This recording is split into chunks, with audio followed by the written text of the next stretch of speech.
Hello friends, स्मार्टो systems की AutoCAD series में आपका स्वागत है। पिछले सेशन में हमने जानकारी ली किस प्रकार हम स्नैप मोड और ग्रिड मोड का प्रयोग कर सकते हैं। आइए इस सेशन में दो और इम्पोर्टेंट मोड की जानकारी लेते हैं।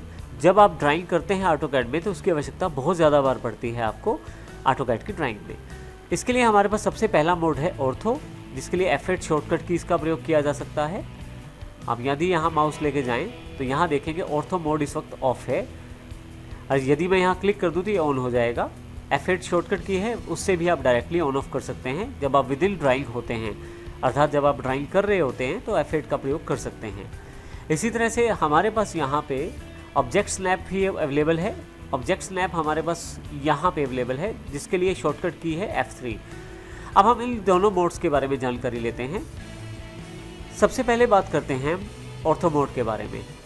जब भी हम कुछ ड्रॉ करते हैं तो हमें कई बार ड्राइंग में आवश्यकता रहती है कि केवल हॉरिजॉन्टली या वर्टिकली हम ड्राइंग कर पाएँ। ऐसे केसेस में हमारे पास ऑर्थो मोड बहुत ही इंपॉर्टेंट रहता है ड्राइंग करते वक्त।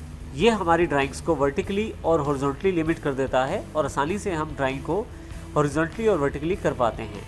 इसको समझने के लिए सबसे पहले मैं ऑर्थो मोड को ऑफ कर देता हूँ यहाँ से, और ये जो ड्राइंग है, ये जो मेरे पास बने हुए ऑब्जेक्ट हैं, इसको मैं डिलीट कर देता हूँ। डिलीट करना बड़ा आसान है। आप सेलेक्ट करें किसी भी सिलेक्शन मेथड से और डिलीट प्रेस कर दें कीबोर्ड पे। जितना भी ड्राइंग मेरे पास है वो सब डिलीट हो जाएगा।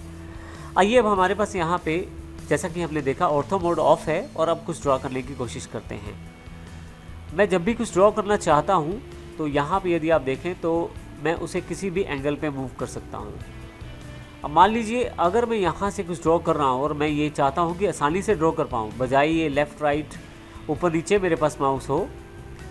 अब मुझे यहाँ ड्राइंग करनी है तो मेरे साथ ये समस्या है कि जब मैं सीधी लाइन खींच रहा हूँ तो कई बार मेरा कर्सर ऊपर नीचे हो जाता है, जिसकी वजह से ये जो ड्राइंग लाइन है ये डायगोनल हो जाती है या अपनी पास से हट जाती है। तो ऐसे केसेस में मुझे थोड़ा ड्राइंग बनाने में टाइम लगता है।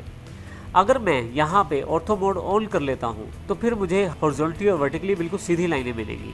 अभी मैं पहले इसे एस्केप करता हूँ, नीचे जाकर मैं ऑर्थो मोड ऑन करता हूँ, फिर से लाइन कमांड लेता हूँ और यहाँ से लाइन ड्रॉ करना शुरू करता हूँ। अब मैं माउस ऊपर नीचे कर भी रहा हूँ तो भी मेरे पास लाइन जो है वो बिल्कुल सीधी ही रहती है, क्योंकि अब हमने अपनी जो ड्राइंग है उसको वर्टिकली और हॉरिजॉन्टली लॉक कर दिया है।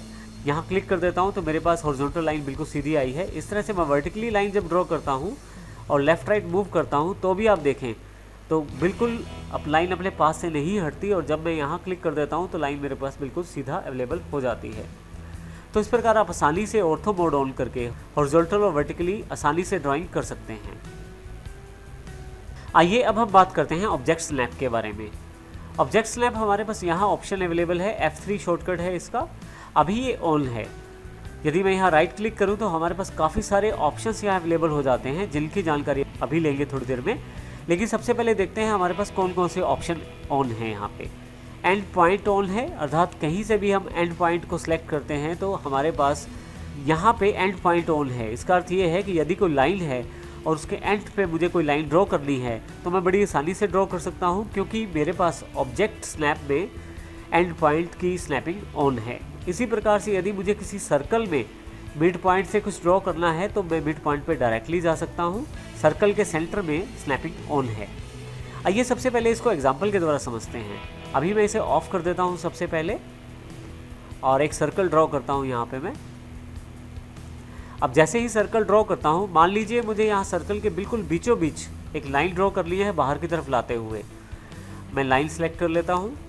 अब मुझे इसका जो सेंटर पॉइंट है वो ढूंढने में थोड़ी समस्या आएगी, क्योंकि यहाँ मेरे पास ऑब्जेक्ट स्नैपिंग ऑन नहीं है। तो आइए सबसे पहले देखते हैं कि यदि ऑब्जेक्ट स्नैपिंग ऑन हो तो हमें क्या फ़ायदा हो सकता है। मैं यहाँ ऑब्जेक्ट स्नैपिंग ऑन कर देता हूँ। अब देखिए यहाँ पे जैसे ही माउस में इस सर्कल के बीच में लेके आता हूँ तो मुझे पूरी की पूरी गाइडेंस दी जा रही है ऑटोकैड के द्वारा कि आप बिल्कुल ये सेंटर पॉइंट यहाँ पे है, जहाँ पे हरा सा छोटा सा बॉक्स है। मैं इसको जूम करके देख लेता हूँ। देखिए अब यहाँ पे बिल्कुल सेंटर पॉइंट हमारे पास यहाँ पे अवेलेबल है। यहाँ मैं माउस क्लिक करता हूँ तो मेरे पास आसानी से देखिए लाइन बिल्कुल सर्कल के सेंटर से शुरू हो जाती है और बाहर किसी ऑब्जेक्ट से उसको मैं मिला देता हूँ। तो आसान हो जाता है ड्राइंग करना जब आपके पास ऑब्जेक्ट स्नैपिंग ऑन हो। आइए इसके एक और एग्जाम्पल को देखते हैं हम। मेरे पास यहाँ ऑब्जेक्ट स्नैपिंग ऑफ है इस वक्त, और मेरे पास एक सर्कल अवेलेबल है। अब मुझे इसके क्वाड्रेंट को मिलाते हुए एक छोटा सा रेक्टेंगुलर इसके अंदर बनाना है। इसके लिए मैं सबसे पहले एक लाइन ले लेता हूँ और यहाँ से क्लिक करते हुए शुरू करता हूँ तो आप देखेंगे कि यहाँ पे क्योंकि मेरे पास अभी ऑर्थो मोड ऑन है, पहले मैं ऑर्थो मोड ऑफ कर देता हूँ क्योंकि क्वाड्रेंट में डायगोनल लाइन चाहिए, वो नहीं आ पा रही। तो ऑर्थो मोड के लिए शॉर्टकट की F8 है। अब देखिए ये डायगोनल लाइन अवेलेबल हो गई है। मैं यहाँ इसे मिलाता हूँ, इसी तरह से देखिए यहाँ इसे मिलाता हूँ, फिर इसे मिलाता हूँ और फिर इसे मिलाता हूँ और एंटर कर देता हूँ। फाइनली मेरे पास क्वाड्रेंट तैयार है। परंतु इसको मैं बड़ी आसानी के साथ कर सकता हूँ अगर मेरे पास ऑब्जेक्ट स्नैपिंग ऑन हो। तो आइए सबसे पहले Ctrl+Z कर देता हूँ और ये कमांड अंडू कर देता हूँ। अब मैं यहाँ ऑब्जेक्ट स्नैपिंग पर जाकर